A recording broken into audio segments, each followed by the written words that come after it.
Hello students, welcome to the sixth session this module. Today we are going to learn about center of gravity. So in the start of this module, we have already discussed the basic concept of center of gravity, but I will explain it once more here. Okay, suppose this is a three-dimensional coordinate system, x, y, z, and we have a body here. Okay, so suppose I am taking a small elemental section or elemental part of this particular body here, and let the weight of this part be wi. And if the coordinate of wi is represented by xi, yi, zi, അതായത് ഒരു three dimensional space ആയതുകൊണ്ട്, ഇപ്പോൾ ഇത് set coordinate three dimensional space ആയതുകൊണ്ട്, in order to define the coordinate of the system, in order to define the location of the system, position of the system, we need three coordinates, which are the xi, yi, and zi, right? So this length will be zi, and suppose and this will be yi, and this will be xi, along x direction xi, along y direction yi, and along z direction zi. Okay, right. So what is center of gravity? How is center of gravity defined? Center of gravity of a body, cg is of a body is the point through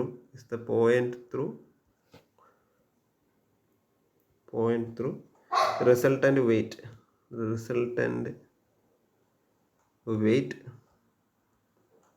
of the body passes through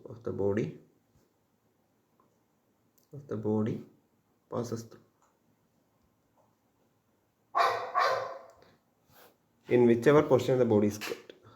Okay, so if the total weight of the body is w should pass through the center of gravity.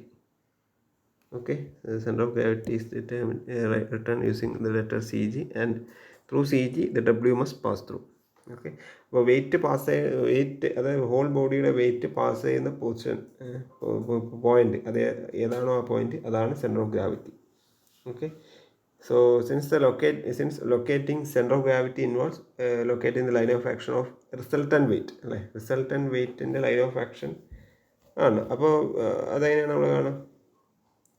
Using principle of moments, അല്ലേ, കാരണം principle of moment. So because we know that total നമ്മളെ I sections ഉണ്ട്. W എന്ന് വെച്ചാൽ എന്താ? Sigma wi ആണ് എല്ലാ സെക്ഷൻസിൻ്റെ. ഇപ്പോൾ different whole body we can divide to the number of sections. So I varies from i1 to n number of number of elements ആയിട്ട് നമുക്ക് ടോട്ടൽ ബോഡീനെ ഡിവൈഡ് ചെയ്യാം. അപ്പോൾ നമ്പർ ഓഫ് എലമെൻറ്റ്സിൻ്റെ ഇൻഡിവിജ്വൽ വെയ്റ്റിൻ്റെ സമ്മായിരിക്കും ടോട്ടൽ വെയ്റ്റ്, അല്ലേ? That means w1 plus w2 plus w3 plus etc. up to wn, up to wn. പക്ഷേ നമുക്കറിയാം, using principle of moments w into, അതായത് ടോട്ടൽ വെയ്റ്റ് ഇൻറ്റു ഏതായിരിക്കും? സെൻറ്റർ ഓഫ് ഗ്രാവിറ്റിയുടെ X component, X bar എന്നെടുത്തു. സോ X bar എന്നുള്ളത് each individual കോമ്പണൻറ്റിൻ്റെ മൊമെൻറ്റിൻ്റെ സമ്മായിരിക്കും, അല്ലേ? w1 into x1 plus w2 into x2 etcetera. അല്ലേ? So that means in summation of wi xi. So x bar can be written as summation of wi xi by total w. Similarly y bar, centre of ഗ്രാവിറ്റിയുടെ y coordinate എന്ന് പറയുന്നത് sigma wi by w എന്ന് കിട്ടും. അതേപോലെ z bar എന്നുള്ളത് sigma wi zi by w എന്ന് കിട്ടും. So ഇങ്ങനെയാണ് നമ്മുടെ the coordinates of center of gravity is determined. Okay, so if m is the mass of the body, a whole bodyയുടെ mass m ആണെങ്കിൽ, how can you relate m with w? So m into g will be w, right? So m can be written as w by g. അല്ലേ?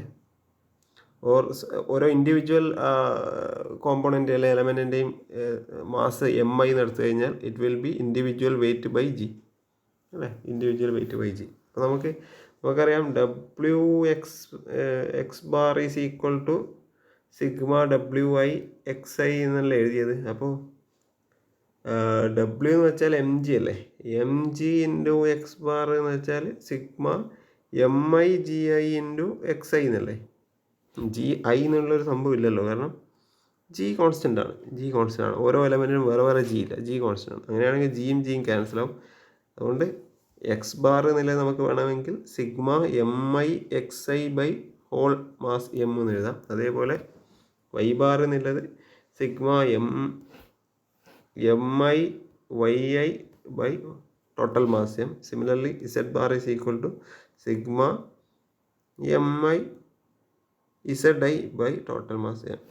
So the coordinates of CG is nothing but x bar, y bar and z bar, right? Suppose if the body is made of uniform material of unit weight gamma, okay,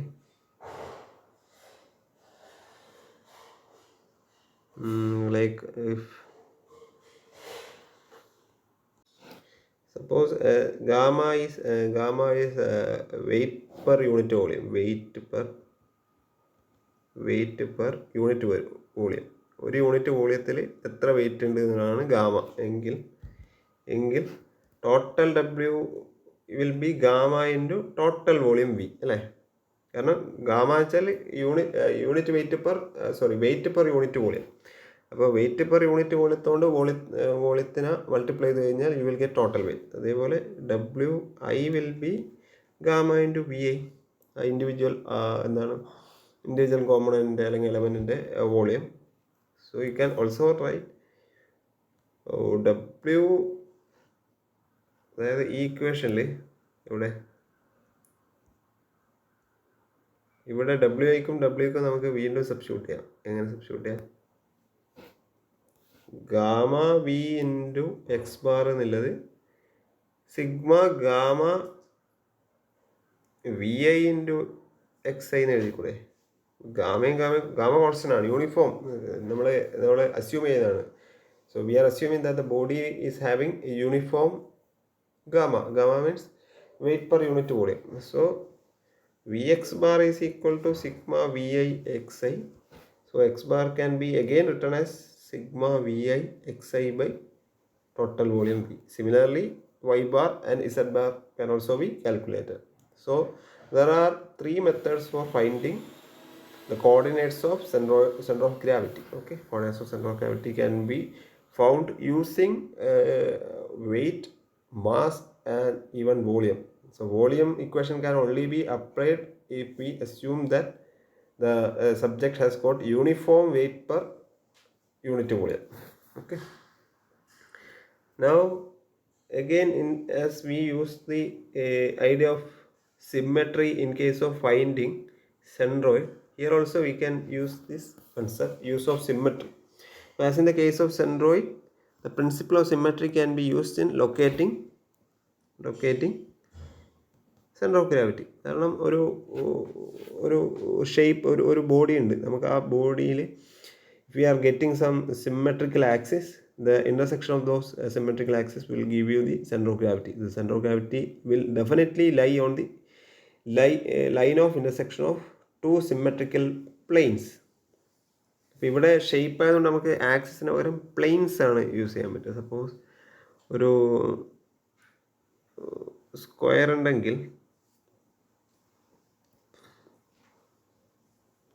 ഇതിലൂടെ pass ചെയ്യുന്ന symmetrical planes ഉണ്ടാവുമല്ലോ, ഇങ്ങനെയുള്ള planes. ഈ രണ്ട് പ്ലെയിൻസും intersect ചെയ്യുന്ന position അല്ലെങ്കിൽ the line of intersection of these two symmetrical planes will give you the center of gravity will definitely lie on the line of intersection of both these planes. If there are three planes of symmetry, then the point of intersection of plane of symmetry is the center of gravity. അപ്പോൾ നിങ്ങൾക്ക് എത്രമാത്രം planes നിങ്ങൾക്ക് identify ചെയ്യാൻ പറ്റുന്നുണ്ടോ, അതായത് plane should be such a way that it gives symmetry about that plane. അപ്പോൾ ഒരു ഷേപ്പിൻ്റെ കേസിൽ നിങ്ങൾക്ക് if you are able to find at least two plane of symmetry, then the line of intersection of these two plane of symmetry will give you the idea of the location of center of gravity. That will be a line. If two plane intersects means it will give you a line of intersection. If three plane intersects means it will give you a point of intersection. Okay, so you will get a clearer idea when some problems are done. Okay,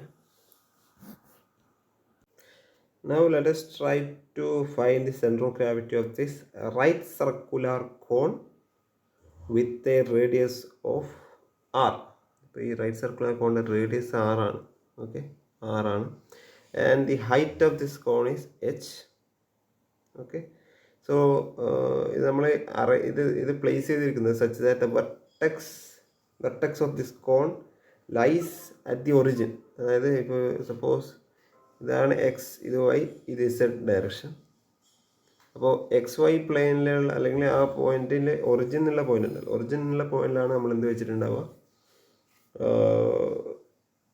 vertex വെച്ചിട്ടുണ്ടാവുക. Okay, so it can be observe that due to symmetry the coordinates of the centre of gravity y bar and z bar are equal to 0. എങ്ങനെയാണ്? അപ്പോൾ Y bar 0 ആയിരിക്കും, Z bar 0 ആയിരിക്കും. Definitely C G will lie on x axis. അപ്പോൾ x ബാറിനൊരു value ഉണ്ടാവും, കാരണം somewhere here ആയിരിക്കും ഈ ഒരു ലെങ്ത് ഉണ്ടല്ലോ, ഈ ലെങ്ത്തിൽ എവിടെയെങ്കിലും ആയിരിക്കും എന്തുണ്ടാവുക, പിന്നെ സെൻറ്റർ ഓഫ് ഗ്രാവിറ്റി ഉണ്ടാവും. ഇവിടെയോ ഒന്നും ഉണ്ടാവില്ല. കാരണം എന്താണ്, x bar 0, y bar 0, z bar 0 ആണ്. കാരണം എന്ത് തന്നെയായാലും ഈ സർഫസ് ഉണ്ടോ, ഈ സർഫസിൻ്റെ സെൻറ്റർ ലൈനിലൂടെ നമ്മൾ സെൻറ്റർ ഓഫ് ഗ്രാവിറ്റി പാസ് ചെയ്യണം. കാരണം സിമെട്രിക് ആണല്ലേ, ഒരു കോണിൻ്റെ സെൻറ്ററിലൂടെ നമ്മൾ കൺസിഡർ ചെയ്താൽ അത് സിമെട്രിക് ആണ്. അപ്പോൾ ഇവിടെ നമുക്ക് ഈ സർഫസ് ലൈ ചെയ്യുന്നത് വൈ സെഡ് പ്ലെയിനിലാണ് അല്ലേ. അല്ലെങ്കിൽ ഞാൻ വേറൊരു ആംഗിളിൽ കാണിച്ചു തന്നാൽ, സപ്പോസ് ഇതാണ് വൈ ഇസഡ് പ്ലെയിൻ. അപ്പോൾ ഈ പ്ലെയിനിലാണ് എന്തുള്ളത്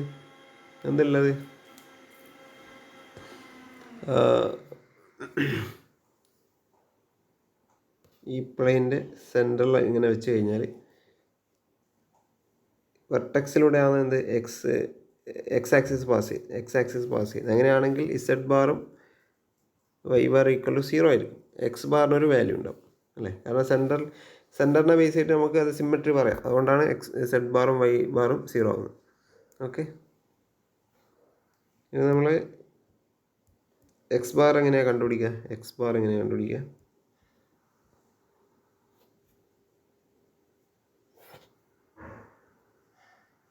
അപ്പോൾ ഇവിടെ നമ്മൾ ഒറിജിനിലാണ് എന്ത് വെച്ചിട്ടുള്ളത്, വെർട്ടെക്സ് വെച്ചിട്ടുള്ളത്. അത് ഓൾറെഡി പറഞ്ഞു, അത് നിങ്ങൾ ശ്രദ്ധിക്കുക. ഞാനൊരു small I am taking an elemental plate at a distance x എന്നുള്ള ഡിസ്റ്റൻസിൽ ടേക്കിംഗ് an elemental plate കണ്ട, ഇവിടെ ഒരു elemental plate കണ്ട, with a thickness dx thickness ഉള്ള ഒരു elemental plate at a distance x ഡിസ്റ്റൻസിൽ dx തിക്നെസ്സിൽ ഒരു elemental plate ഞാൻ കണ്ടു. അതിൻ്റെ സെൻറ്റർ C ആണ്.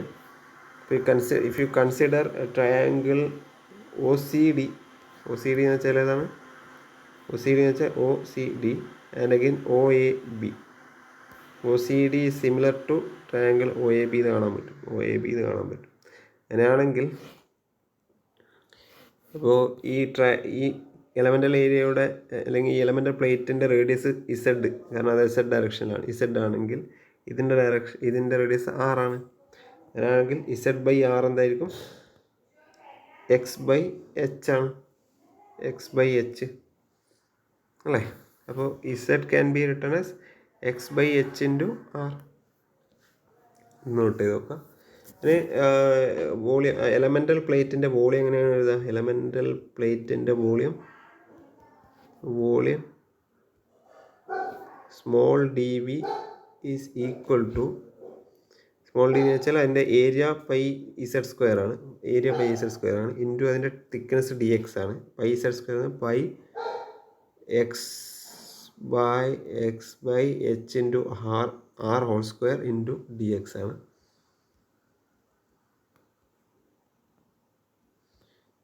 So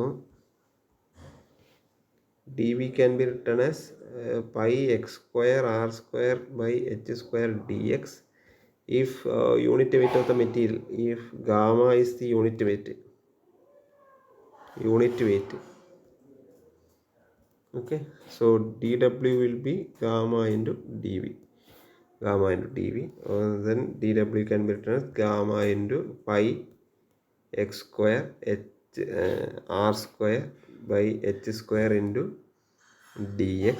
So total w will be, you will obtain the total weight by integrating 0 to എവിടുന്ന് dx അല്ലേ നമ്മുടെ ഡിഫറൻഷ്യൽ. അപ്പോൾ dx ഡിസ്റ്റൻസ് 0 to h ചെയ്യണം. 0 to h gamma pi x square r square by h square d X.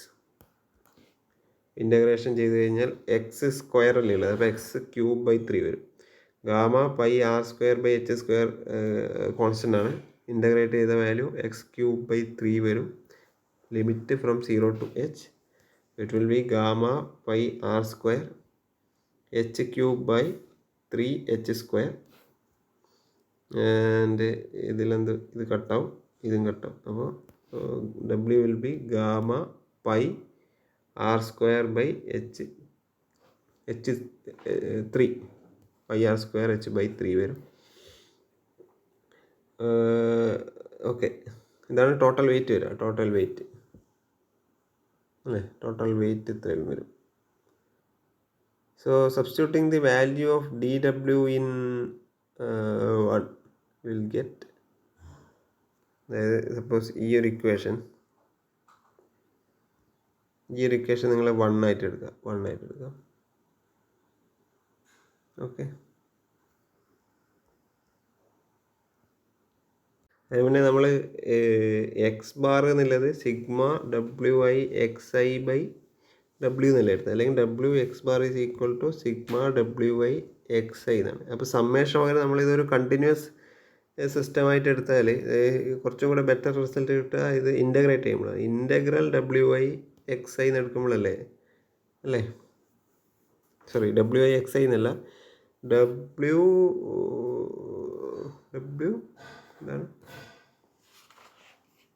Integral x d ഡബ്ല്യു എന്ന് എടുക്കുമ്പോഴാണ് കുറച്ചും കൂടെ കണ്ടിന്യൂസ് ആയിട്ടുള്ള റിസൾട്ട്. കാരണം നമ്മൾ സെൻട്രോൻ്റെ കേസിൽ ഇൻ്റഗ്രൽ എക്സ് ഡി എ ആണ് എടുത്തത്, ഇവിടെ ഇൻ്റഗ്രൽ എക്സ് ഡി ഡബ്ല്യു. കാരണം ഡി ഡബ്ല്യു നമ്മൾ കുറേ സ്ട്രിപ്പുകൾ എലമെൻറ്റിൻ്റെ വെയ്റ്റിൻ്റെ സമ്മാണ് നോക്കുന്നത് അല്ലേ, എക്സ് ഡി ഡബ്ല്യു എന്ന് എടുക്കുന്നതായിരിക്കും പറ്റും. സോ ഇൻ്റഗ്രൽ എക്സ് ഡി ഡബ്ല്യു എന്ന് വെച്ചാൽ എന്താണ്, integral X into D W പകരം നമുക്ക് എന്തെടുക്കാം, ഈ ഒരു ഇക്വേഷൻ എടുക്കാം അല്ലേ. ഡി ഡബ്ല്യുവിന് പകരം ആ ഇക്വേഷൻ എടുത്താൽ പോരെ. എന്താണത്, gamma pi r square by h square into again ഒരു എക്സ് സ്ക്വയർ ഉണ്ട് ഇൻറ്റു ഡി എക്സ് അല്ലേ. അപ്പോൾ ഈ എക്സ് ഓൾറെഡി ഞാൻ ഇവിടെ എഴുതി. ഇൻ്റഗ്രൽ എക്സ് ഡി ഡബ്ല്യു എന്ന് പറയുന്നത് എന്താണ്, ഇൻ്റഗ്രൽ 0 to ലിമിറ്റ് കൊടുക്കണം, 0 to h ആണ്. അതിൽ നമുക്ക് പുറത്തെടുക്കാൻ പറ്റുന്നതൊക്കെ ഗാമയുണ്ട്, pi r square by h square പുറത്തെടുക്കാം. പിന്നെയുള്ളത് integral 0 to h x cube d x ആണ്. So if you integrate x cube you will get x raise to 4/4 gamma pi r square by h square x raise to 4/4 limit 0 to h.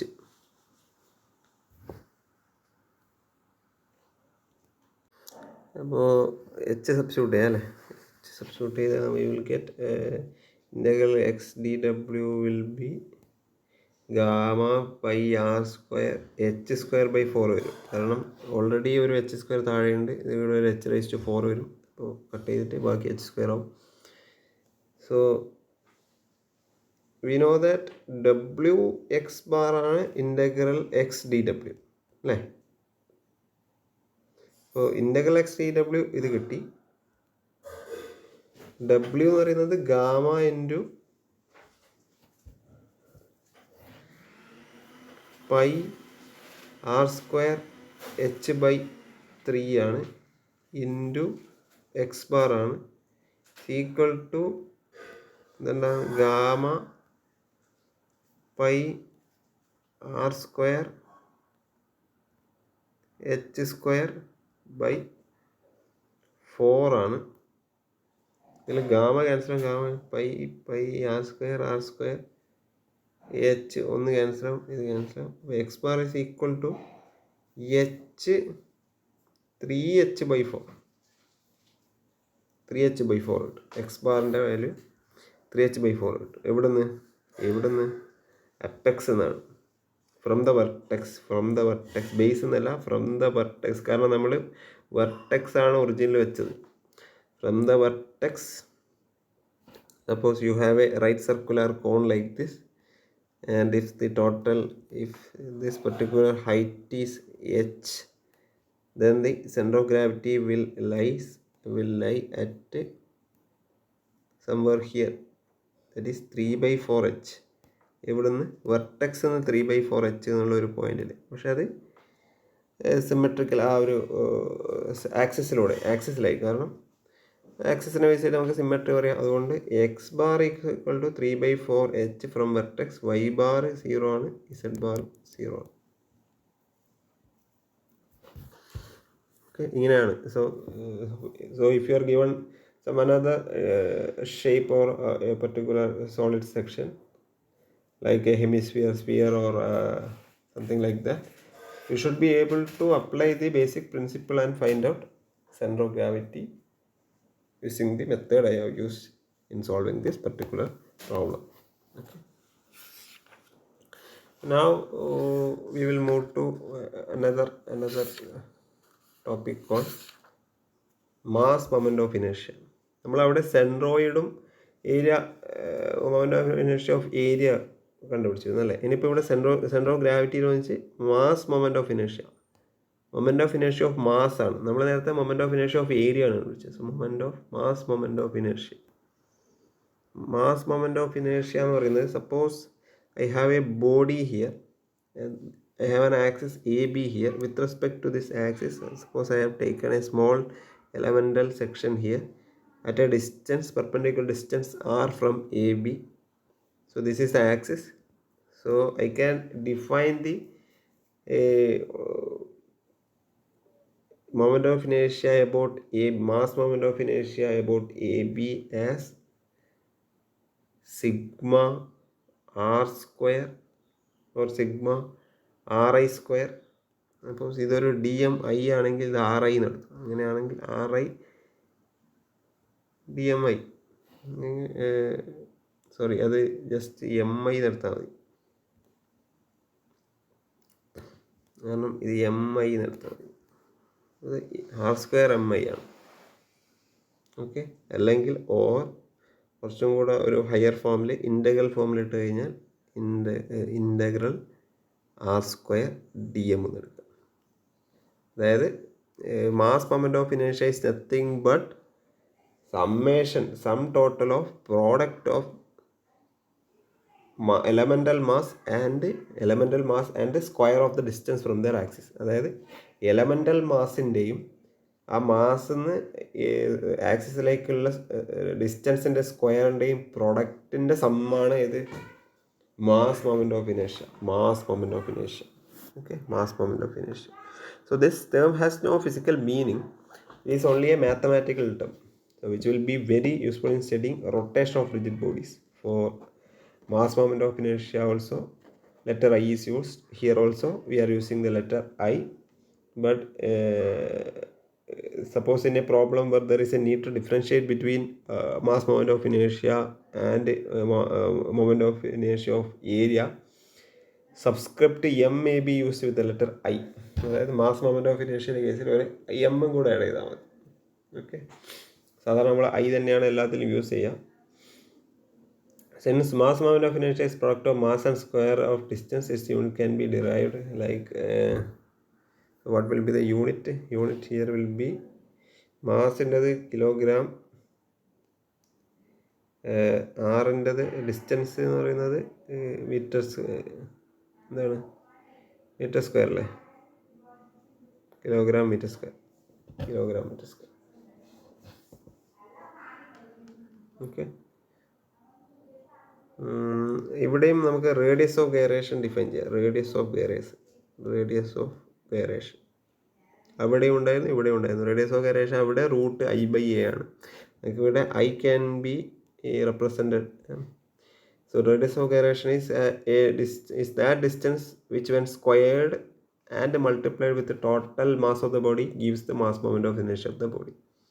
So total mass of the bodyയുടെ കൂടെ ഏതൊരു ഡിസ്റ്റൻസിൻ്റെ square ആണോ multiply ചെയ്താൽ total mass moment of ഇനേഷ്യ കിട്ടുന്നത്.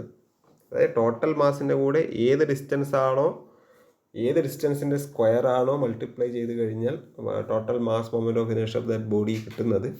That distance is known as radius of gyration.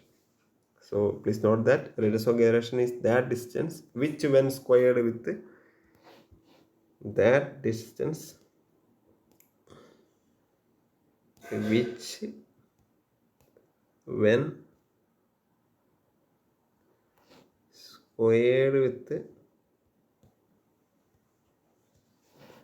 squared and multiplied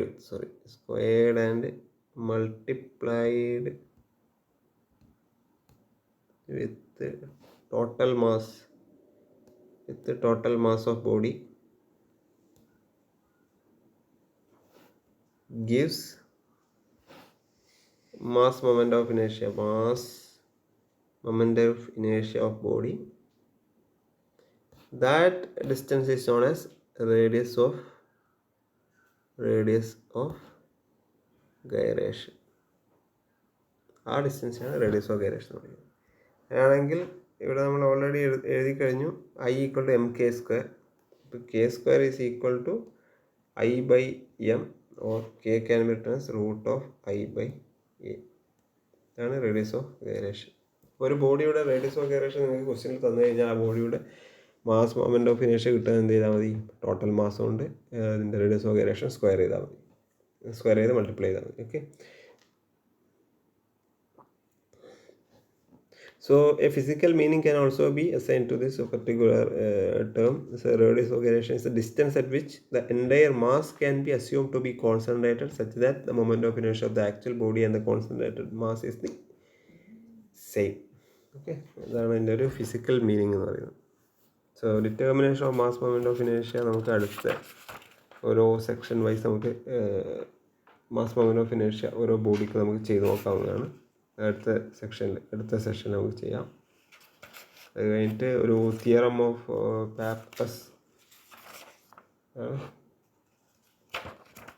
of pappus ഗൾഡിനസ് എന്ന് പറഞ്ഞൊരു theorem ഉണ്ട്. അതും കൂടെ നോക്കാം. Okay, thank you.